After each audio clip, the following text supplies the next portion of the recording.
今日同大家分享呢個題目呢，即係時代嘅力量第二集因為上次講咗第一集啦，就係第四章，係咪？今日講第五章有關係嘅。咁我俾個題目呢，就係甘心犧牲自己。其實呢個題目呢，其實我一路諗呢，即係其實好難講嘅，因為呢，呢個題目基本上呢，唔係好得人中意嘅，係嘛？即係如果你講下啲人哋中意嘅嘢呢，咁啲多啲人會聽啦，係咪？原因係咩呢？原因就係我發覺呢，原來好多時候我哋信耶穌嘅人啊，我哋話基督徒呢，我哋自己有一套嘅價值觀，或者我哋諗嘢呢，我哋都有一套自己嘅思考模式嘅。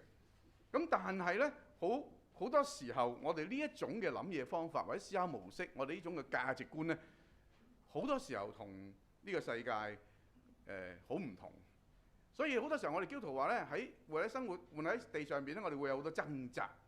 所以頭先我話甘心犧牲自己呢個題目好難講啊，因為你點同人講呢？如果你係一個上司，你叫個伙計，喂，甘心犧牲自己啊咁跟住個伙計點同你講啊？你俾幾多錢我犧牲自己先，係嘛？問下星象就知啊。你俾幾多錢我啊？咁即係佢會咁諗嘅喎，係咪？即係嗱，你發覺原來唔容易講，係因為呢一啲嘅價值觀呢，好似同今日我哋呢個即係世界係好唔同。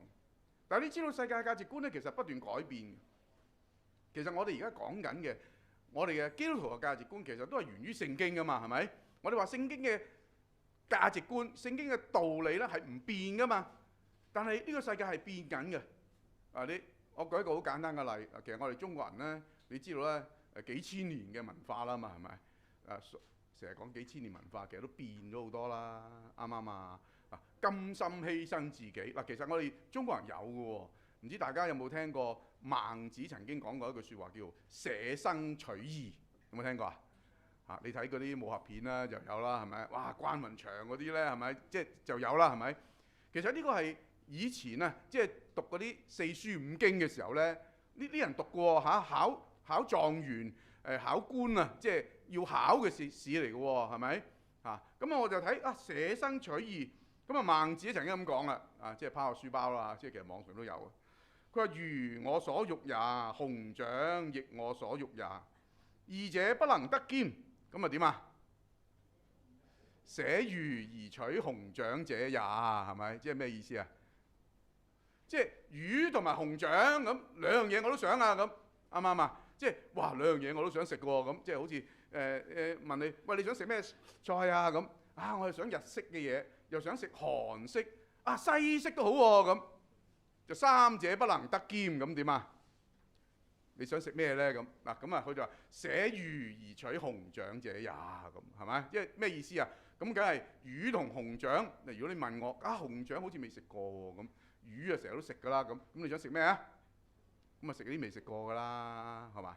好啦，跟住下一句喎，佢話生亦我所欲也，義亦我所欲也，二者不能得兼，咁點啊？係啊，捨生而取義者也，捨生取義就係咁嚟嘅咯喎，即係生同埋義兩樣嘢，我都想㗎。點解啊？因為生你想唔想啊？唔想你唔坐喺度啦，係咪？義你想唔想啊？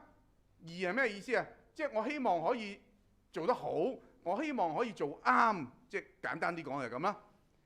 如果兩樣嘢唔能夠得兼咧，捨生而取義者也。嗱，咁啊當然啦，我睇過網上好多解釋嘅，即係原來咧唔同嘅人有唔同嘅解説。不過我覺得呢個最簡單或者最標準嘅解法係咩咧？佢就話捨生取義其實係為咗正義真理而不惜犧牲生命。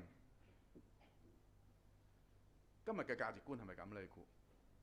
嗱，如果你話而家咧打仗啊嘛，頭先主席話即係以醫打仗啊嘛，係咪？我諗下以前咧，即係唔係以前咧，即係早年啊，唔知舊年定咩咧？呢個嘅俄羅斯同烏克蘭打仗係咪？咁啊，俄羅斯唔夠人打喎，跟住點啊？就揾咗啲僱傭兵，係咪？僱傭兵打仗，咁你估啲僱傭兵會唔會捨生取義啊？咩叫僱傭兵啊？請翻嚟噶嘛？喂，你幫我打仗啊！我俾幾多錢你啊？啊，即係嗱有啲興啊嘛嚇，即係嗰啲黑社會都興嘅喎。嗱，你幫我做呢樣嘢，你做咗之後咧，如果你冇命咧，我俾安家費你，係嘛？即係咁啊，僱傭兵嘛。但係你發覺原來唔得嘅喎，因為嗰啲係僱傭嚟噶嘛，佢請翻嚟嘅，佢唔會諗捨生取義嘅，因為我揾錢啫嘛，使唔使攞條命去搏啊？嗱，呢個你發覺原來今日嘅價值觀咧係有啲唔同噶嘛，係咪？咁但係你發覺原來捨生取義呢一個嘅成語咧，去到聖經裏邊咧，你就發覺係 work 嘅喎。原來聖經都係咁樣講嘢嘅喎。因為如果你睇翻士師記咧，我哋成日都講啦，因為今年我哋我就講士師記啊嘛。士師記呢個循環啊嘛，係咪？嗰個循環係咩啊？當以色列人行耶和華眼中看為惡嘅事嘅時候，跟住點啊？神就興起敵人去攻擊佢，於是點啊？以色列人就被敵人制服，結果呢，受苦咯。好啦，當成個民族受苦嘅時候，咁點啊？聖經就話，當佢哋向耶和華神即係哀求嘅時候，神就興起士師去拯救佢哋。係咪？嗱，神興起好多唔同嘅人嘅喎。啊，所以上一次我講係咩？時代嘅力量，記唔記得個分題係咩？姊妹記唔記得？嚇，姊妹起來，係咪？因為底波拉啊嘛，雅億啊嘛，第4章係咪？哦，原來神本來諗住巴拉打到仗啊，不過原來巴拉咧，即係我哋講咗啲好蛇龜啊，你唔去我唔去咁。啊，即係 you jump I jump 啊！即係你唔 jump 我就唔 jump 咁噶嘛，係咪？即係跟住底波拉好啦，我同你去，不過咧你唔得着呢個榮耀。所以原來神使用嗰啲姊妹女士，雖然佢打仗冇咁大力，不過神原來使用佢哋。嗱，呢個就係好重要。當嗰啲士師興起嘅時候，神就使用嗰啲士師去拯救成個以色列嘅民族。嗱，呢個就係士師記。所以當我呢度睇嘅時候，我發覺係啊，原來士師係被神興起，佢哋願意咁做啊。今日我哋講第5章，其實第5章係回應緊第4章，因為第4章講到哦，底波拉興起，於是佢哋打贏仗，然後跟住呢，雅億一個，即係如果你記得我上次講係咩？雅億係一個咩人嚟㗎？就好似我哋好多姊妹咁咯。即係好似一個家庭主婦咁嘅啫，係咪？即係佢冇乜特別，喺屋企都係我唔知啊，聖經冇講，不過都係即係煮飯、湊仔、洗衫嗰啲啦。但係神卻使用雅億去殺咗當時嘅將軍、帥領，係咪？西西拉。哇！你話姊妹幾勁，係嘛？咁但係當你睇到第5章，呢一個嘅。即係底波拉同埋巴拉喺第4章呢兩個人物，佢贏咗仗嘅時候，打贏仗之後，佢寫咗一首歌。嗱，第5章好長啊，所以今日咧我冇辦法講晒，我就淨係揀咗即係1至23節啊咁短呢段經文啊。咁裏邊咧其實佢原來講咗一啲第4章冇講嘅一啲嘅秘密。即係話，原來喺整個打勝仗過程咧，如果你睇第4章咧，好似個故事係咁，哦，神就興起佢哋，咁啊巴拉唔係好夠膽咁，於是咧底波拉就陪佢去，跟住咧就打贏仗，打贏仗之後咧，嗰個將軍咧就走佬啊，逃走之後咧，去咗佢一個即係 friend 啦，叫做嚇，即係同盟嘅雅億嗰個家庭，咁咧就喺嗰度休息，但係雅億咧。佢因為明白呢個係上帝嘅心意，所以咧就殺咗嗰個將軍西西拉。於是聖經就話佢哋國中太平啦。嗱，簡單個故事就係咁。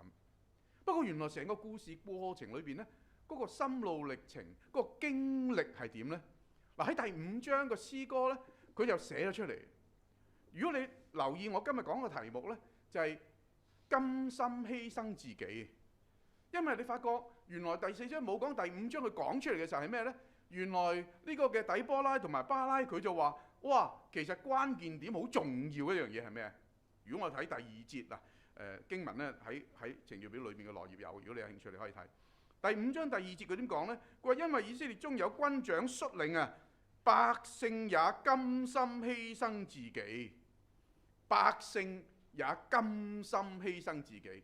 所以唔係淨係底波拉，唔係淨係巴拉啊，係百姓甘心犧牲自己。然後好啦，如果你再睇埋第9節呢，佢話我心傾向以色列的首領，他們呢班首領在民中甘心犧牲自己。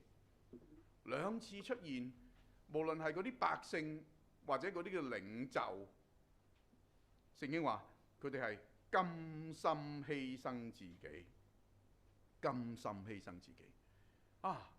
即係好特別。點解佢哋真係能夠犧牲、甘心犧牲自己？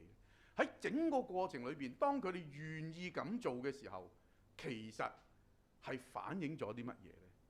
係反映咗啲乜嘢呢？我一路讀呢一個嘅詩歌嘅時候，我就發覺有2樣嘢，從呢個詩歌裏邊呢，可以同大家分享。第一樣係乜嘢呢？第一樣就係話，原來有人可以興起。呢啲人係咩人呢？我就形容呢啲人呢係有先見之明嘅人，係有先見之明嘅人，即係咩意思呢？成個群體都未復興，然後呢，佢哋先興起。嗱，先見之明喎，咩意思啊？即係話，成個社會根本係唔係好掂嘅，不過佢哋眼光獨到，於是佢哋先興起。點解呢？咁嗱，因為呢，如果你睇頭先我哋讀嘅經文裏邊呢，你發覺其實佢哋仍然喺活喺一個比較悲慘嘅一個嘅環境啊。喺第6節，聖經話呢，在亞拿之子珊迦的時候嚇，即係最尾上次我哋講啦嚇，在之前啊，應該係第3章尾。又在雅億嘅日子，佢話大道無人行走，都是繞道而行。然後第7節，以色列中嘅官長停職，直到我底波拉興起。即係話底波拉興起嘅時候，嗰個環境係咩呢？佢話大道無人行走，然後呢都係繞道而行。嗱，咁呢個形容呢，其實係好簡單嘅啫。不過原來呢一個形容呢，係反映出當時嗰個嘅市道係點啊？就好似我哋都經歷過啊。即係如果你記得我哋社會運動嘅時候呢，啲人都唔係好敢去街噶嘛，係咪？因為好多嗰啲磚啊石咁噶嘛。疫情嘅時候呢，我哋都唔係好敢落街嘅喎，所以大道無人行走，係咪？嗱，其實當然佢哋唔係講疫情啦，呢度係講緊乜嘢呢？係講緊原來社會係蕭條嘅，因為啲人唔敢點出門啊，因為佢哋受緊壓迫啊嘛，受緊政治嘅壓迫啊，所以喂，你出門呢？喂，突然間見到哇呢個靚仔喎，可以做苦力啦咁，靚仔做苦力都得嘅啊咁樣啊，即係哇見到你有咩咪捉你咯咁，哇都係唔好制啦，啱唔啱啊？即係你出親門口就衰乜嘢㗎咯喎，係咪？咁所以嗰個政治壓迫係影響到嗱，政治壓迫影響呢，包埋經濟嘅低迷嘅，即係用我哋今日説話講，因為都冇人出嘛，即係疫情嘅時候係咪？疫情嘅時候冇人出街，咁啲鋪頭點開啊？開啲鋪頭都拍烏蠅啦，啱唔啱啊？嚇，即係而家我哋就唔同啦，係咪？即係大道都有人行，不過呢啲鋪頭都係蕭條咁，係咪？所以你見到好多鋪頭執笠嘛，啊，即係連鎖嗰啲執笠嘛，係咪？唔單止食肆喎，係咪？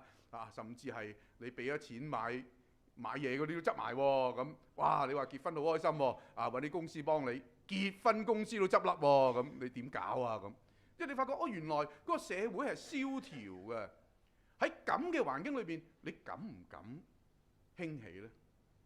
即係話哇！而家呢鋪頭冇人要喎，因為做唔到生意啊。好啦，如果你有錢，你買唔買鋪位啊？你買唔買鋪位啊？我咁講啫嚇，即係我就唔會答啦，因為我買唔買都係咁樣，冇錢點買啊？即係你有能力啦，可能係咪？即係話你睇下你點樣去分析呢個情況啦，係咪？呢一個係一個社會蕭條一個嘅現象。第二呢，頭先佢話官長停職。嗱，咩叫官長停職呢？都幾得意嘅嚇，即係話俾人哋停咗唔俾做官咩咁？又唔係喎，有人管理。嗱，官長呢個字呢，本身呢可以解做管理者，或者解做領袖嚇。因為如果你以色列人俾人管轄嘅時候，你點做官啊？都係可能你自己本身有啲人去管啦咁樣。咩叫官長停職呢？咁原來有一個解説呢，就係咩呢？係根本成個社會都停止運作啊！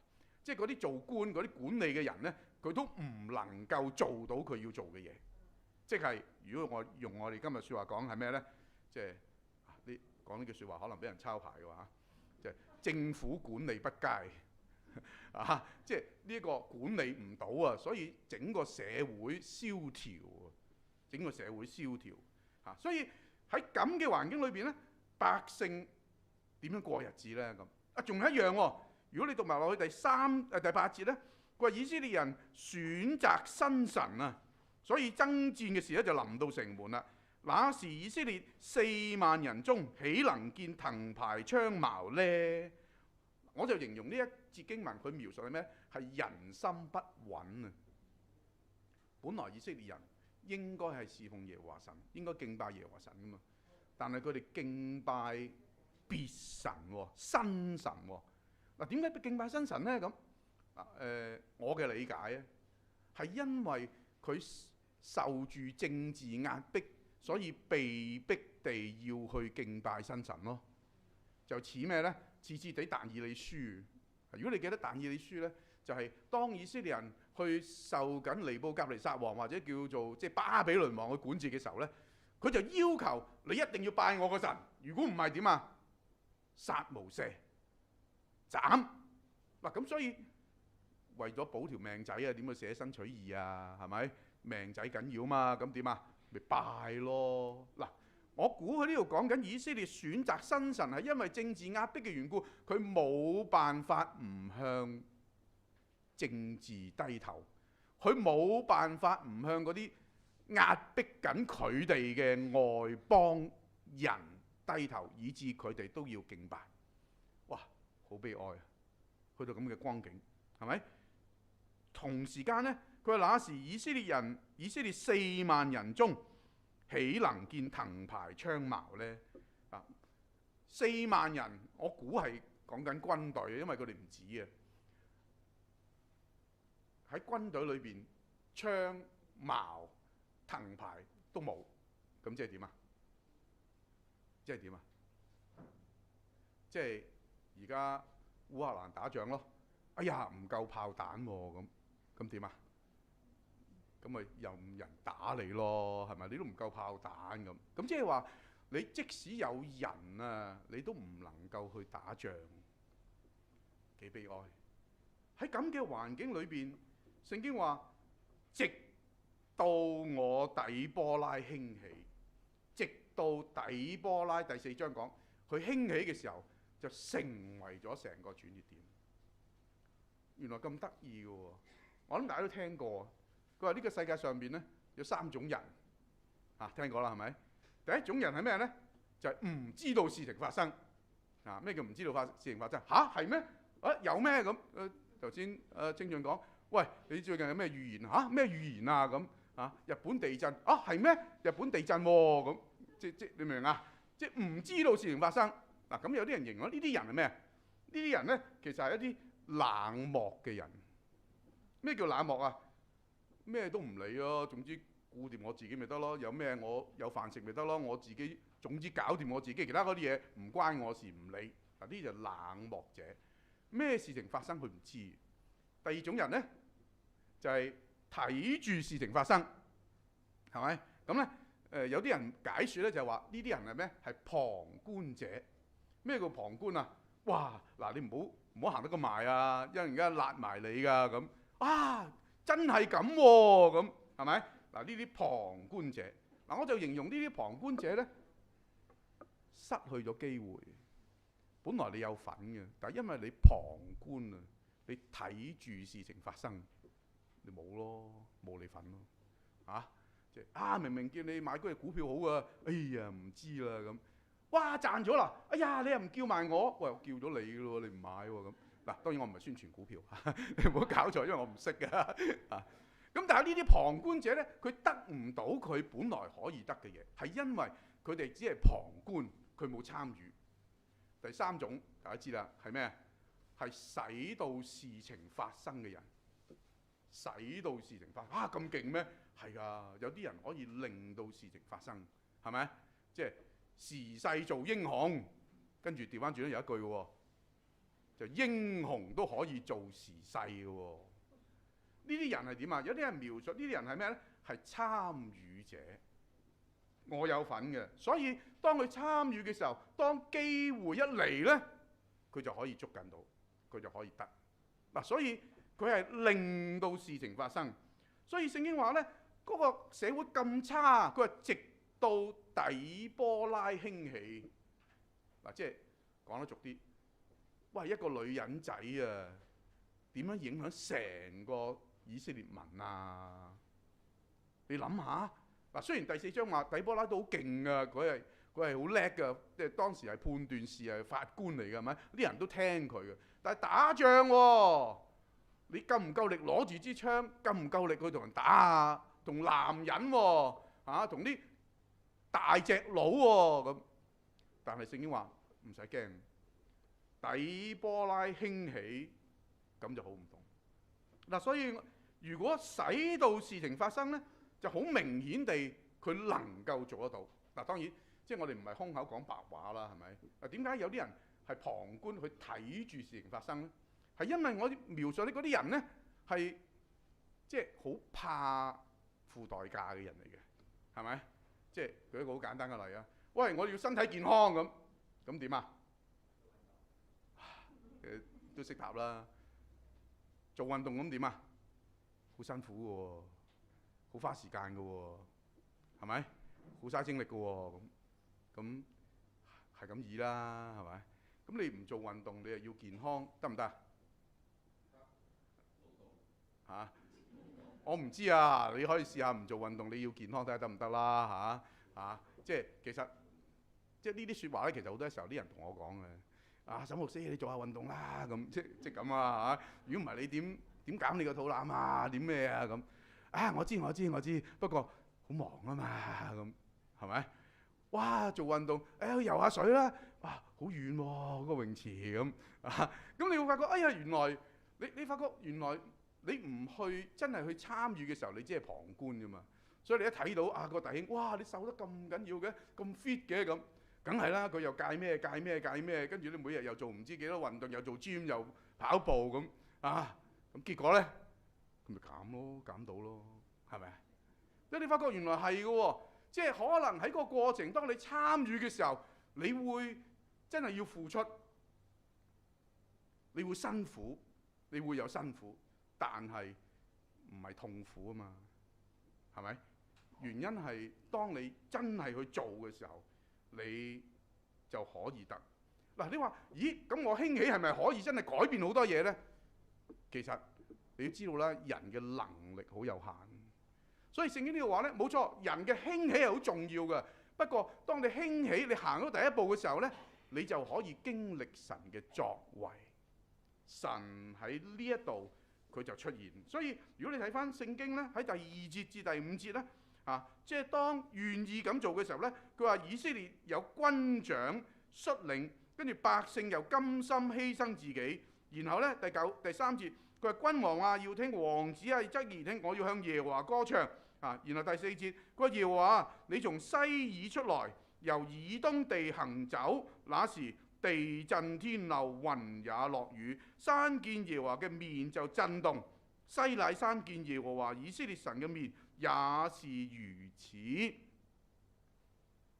神嘅作為你可以經歷得到，你唔參與你經驗唔到。第9節。佢呢度話：我心傾向以色列嘅首領，佢哋喺民中甘心犧牲自己。然後第10節，佢話其實白鷺嘅坐繡花毯子的行路的，你們都當傳揚，在遠離弓箭響聲打水之處，人必述説耶和華公義的作為，就是他治理以色列公義的作為。那時耶和華的名下到城門。佢哋點解可以述說、可以頌讚耶和華公義嘅作為呢？係因為當佢願意興起嘅時候，佢睇到神嘅作為，佢可以經歷到神嘅作為。以色列人可以打贏仗咩？唔係好得㗎。不過當佢哋願意起嚟嘅時候，神就為佢哋爭戰，所以佢哋咪經歷到神嘅作為咯，係咪？嗱，所以我哋話先見之明就係咁啦。當你願意起嚟嘅時候，喺一個好似整個環境都唔係好理想，我唔係等到呢個環境好啦，原來我先做啦。哇，好多人都願意做，我先做啦。冇人做，我唔做啦咁。如果係咁嘅話呢，你只係一個旁觀者嘅啫，你只係睇住事情發生，你唔能夠去經驗到。所以要有先見之明，未復興先興起。你未見到嗰個環境改變，我哋要先行一步，你經歷神。第二樣想同大家分享就係咩呢？就係話，當一個人佢真係願意有先見之明，願意興起嘅時候，咁點呢？就吸引人去跟從，又吸引人去跟從。嗱，我話呢度第5章講咗好多秘密係乜嘢呢？係因為如果你睇第4章嘅時候，你發覺原來即係呢個底波拉，原來呢個巴拉都幾勁嘅喎。咁點解啊？因為好似第4章話俾我哋聽，呢個巴拉佢能夠招聚到1萬嘅以色列民去打仗，但係其實唔止嘅。頭先你讀嘅經文喺第8節，佢話點啊？佢話那時以色列4萬人中，豈能見盾牌槍矛呢？原來佢招聚咗1萬嘅，但係原來真係打仗嘅人有4萬喎。咁即係咩意思啊？即係嗰3萬人自己行埋嚟嘅咯，係咪啊？即係如果你咁諗，你發覺哇，本來佢叫1萬人打啫喎，不過原來其餘嗰3萬人加埋落去變咗有4萬人。唔單止咁樣喎，如果你再睇埋第14至到第18節呢，之前第4章話呢個巴拉佢招聚咗2個支派嘅啫，一個係西布倫，一個係拿弗他利。不過原來喺呢度點講呢？喺由第14節佢話有根本從亞瑪力嘅地，從以法蓮下來，便雅憫在民中跟隨你。有以法蓮嘅人落嚟，然後呢，便雅憫人呢都跟，然後跟住呢，喺呢個嘅第15節，佢話以撒迦嘅首領與底波拉同嚟。以撒迦又嚟，然後跟住下邊嗰度，在流便嘅溪水旁有心中定大志嘅人，哇！流便支派佢都出嚟，然後跟住呢，喺第16節，佢話你為何坐在羊圈內聽群眾吹笛嘅聲音呢？在流便嘅溪水旁有心中設大謀的，哇！心裏邊有大志啊！我要做嘢。原來流便嘅人，然後跟住呢，第17節，基列人安居在約旦河外，但人為何在船上？亞設人在海口靜坐。點解啲人喺度等啊？點解啲人喺度等啊？如果你睇第4章知啊，因為嗰啲人坐喺嗰度截住當時嘅敵人，唔俾佢哋走啊。原來唔係淨係西布倫，唔係淨係拿弗他利。原來當有人願意起嚟嘅時候，佢可以吸引到其他唔同嘅支派，便雅憫支派，呢個以撒迦支派，然後跟住流便支派，呢個但嘅支派，亞設嘅支派，西布倫、拿弗他利加埋一齊，哇！好犀利啊！好犀利啊！呢啲人係點啊？聖經話呢啲人唔係僱傭兵嚟嘅，佢哋係甘心犧牲自己。即係有前冇後就打死罷就嗰啲啊，係咪？即係心裏有個勇字，去咯！有前冇後啊嘛，打死罷就行啊，唔緊要啊。點解啊？因為耶和華係同我哋爭戰噶嘛，使乜驚啊？去咯！哇！原來2個支派嘅人可以變咗做7個支派，本來1萬人可以變咗做4萬人，點嚟啊？係因為有人願意起嚟。於是就吸引其他人加入去。幾犀利。咁你話唉，我都係睇下先啦咁，我都唔去啦咁，得唔得啊？你可以嘅，不過後果自負咯。咩後果自負啊？嗱，最後一節啦，我講到嚇第23節，佢點講啊？佢話耶和華的使者說：應當咒詛米羅斯，大大咒詛其中嘅居民，因為他們不來幫助耶和華，不來幫助耶和華攻擊勇士。有啲人佢唔嚟，但係聖經話呢啲人咒詛咩人啊？咁即係呢度好難解嘅。米羅斯，米羅斯咩地方呢？其實全本聖經得呢度講嘅啫，冇人知道究竟米羅斯喺邊度。咁於是有啲學者就認為呢，如果我哋唔知個地點呢，可能佢係用緊嗰個字嘅意義去講。米羅斯呢個字嘅意思係咩呢？就係災難或者禍患咁嘅意思。即係話住喺禍患嘅地方嘅人，住喺災難地方嘅人，如果你唔去幫助耶和華呢，咁你就受咒詛。嗱，如果我用呢個咁諗呢，即係話所有嗰啲以色列人，如果你係甘心被人哋去統治，而你唔起嚟，唔去一齊參與嘅話呢，咁你咪禍患臨到，你咪繼續俾人管咯，繼續俾人哋蝦咯，繼續活喺個蕭條嘅社會裏邊，係被咒詛。咁可能你會點解聖經話我哋係幫助耶和華呢？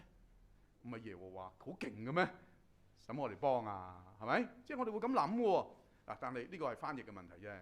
嗱，原來如果英文你要知啦，就係 the help of Yahweh， 即係中文咧簡單啲譯就咩？耶和華的幫助，或者調翻轉耶和華的助手。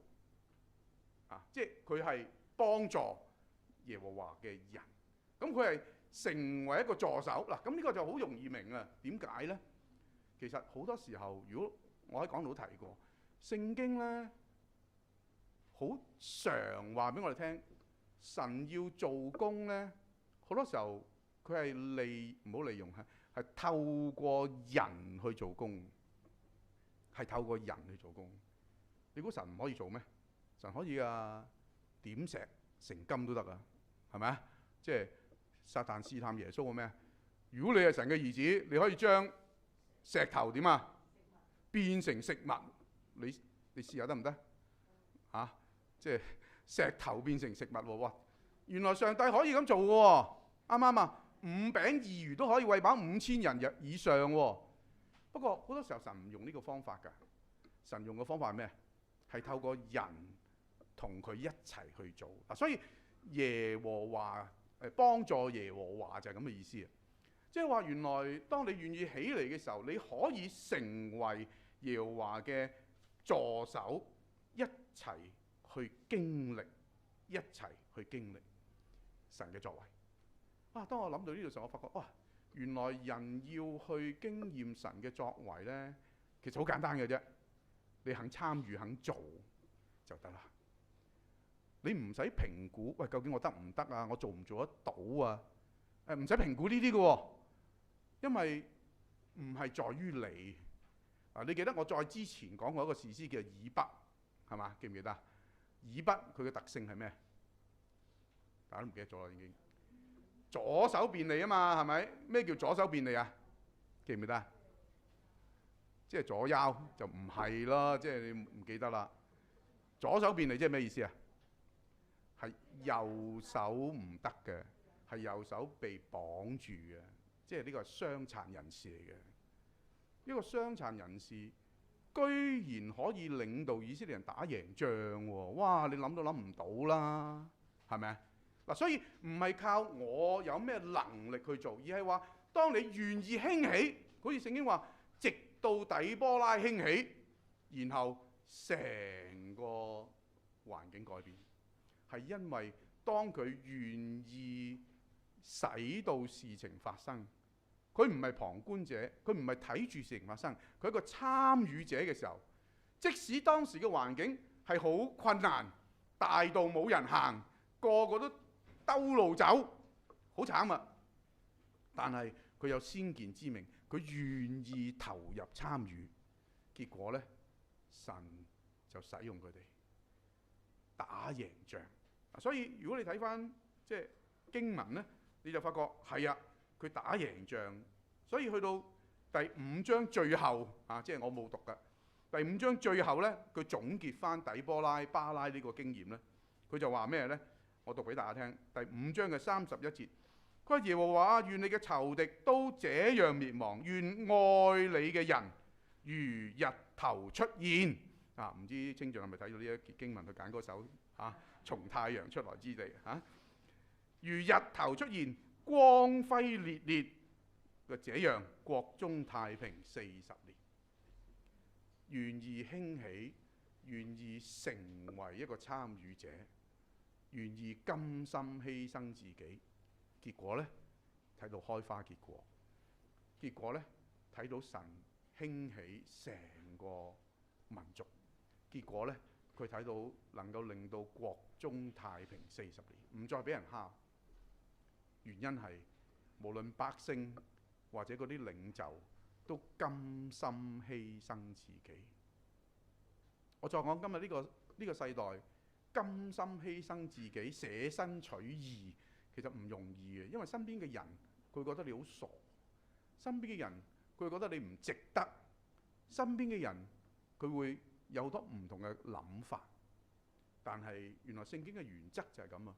喺神嘅裏邊，我哋唔係為人去犧牲，而係我哋為神去犧牲。所以求主幫助我哋，即係復興我生命。我哋喺神嘅面前咁樣祈禱，就話：神啊，我願意先復興。即使今日可能好少人，或者唔係睇到好多人都唔緊要嘅，我做先。當我做先嘅時候，我就可以經歷神嘅作為。當我經歷神嘅作為嘅時候，你發覺慢慢啲人睇到嘅時候，佢會吸引、被吸引，一齊去復興。求主幫助我哋一齊祈禱。主多謝你，如果唔係你嘅恩典，今日我哋都冇呢個屬靈嘅生命。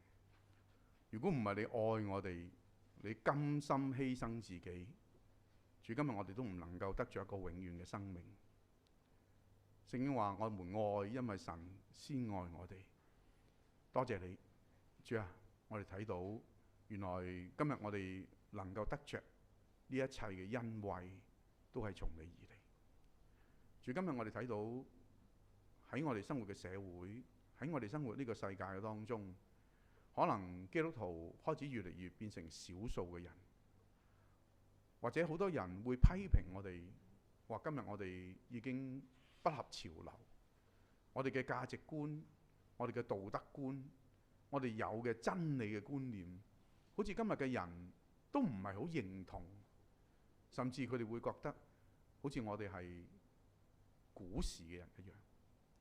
但係主，我哋感恩，因為聖經嘅話語係長存嘅。神，你係昔日今日一直到永遠都唔改變嘅神，所以我哋知道，當你講咗出嚟，你就成為咗我哋嘅激勵，你嘅說話就成為咗我哋嘅指引。今日將我哋眾弟兄姊妹一路去思考今年我哋嘅主題復興我生命嘅時候，我哋求主真係俾我哋睇到人願意起嚟，我哋有先見之明，我哋唔係等到所有環境都復興嘅時候，然後我哋先至願意復興，而係即使環境係好蕭條，唔係咁多人願意復興，但係主啊，求你俾我哋先復興，俾我哋先行第一步，因為我哋知道唯有咁樣，我哋先至睇到神嘅作為，先可以經歷到你。